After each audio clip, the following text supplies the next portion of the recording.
అన్న వంట ఎలా ఉంది చెప్పు, నీకు నచ్చపోతే నేను మళ్ళీ మార్చి వండుతాను. భలే దానివమ్మా, భలే బాగా వండుతున్నావే, ఓ మాటలో చెప్పాలంటే వదిన కంటే నువ్వే బాగా వండుతున్నావు అని నా దగ్గర చెప్పి బయటికి వెళ్ళిన తర్వాత ఈ అమ్మాయికి అసలు వంట చేయటమే రాదు, నీళ్లలాగా వాడుతుంది నూనెని, ఏం పొదుపు అన్నమాట కనిపించట్లేదు, ఈ సంసారాన్ని ఏం ఎదుగుతుందో ఏంటో మరి, మొదలే తెలిసిపోతుందిగా పనితీరు అని చెప్పి మా ఇంట్లో నా వంట తిన్న ఒక రిలేటివ్ ఇలా అన్నాడు. అదేదో ముందే చెప్తే నేను మార్చుకుంటాను అని చెప్పాను కదా, మరి నాకు చెప్పకుండా బయటికి వెళ్ళి ఎందుకు మాత్రం చెప్పడం, మళ్ళీ వాళ్ళందరూ వచ్చి నాకు చెప్పడం మీ అన్నయ్య ఎట్లా అన్నాడు అని. మా అన్నయ్య అంటే నాకు సొంత అన్నయ్య కాదండి, చుట్టాలన్నమాట. ఇలా ఉంటుంది మన వాళ్ళకి బయట వాళ్ళకి అదే తేడా.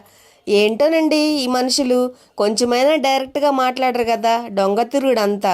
నేను ముందే అడిగాను, నేను మీకు నచ్చపోతే వంట మార్చుకుంటాను చెప్పన్నా ఏదన్నా ఉంటే అని చెప్పి, మరి నాకు చెప్పకుండా ఊళ్ళో వాళ్ళందరికీ చెప్పి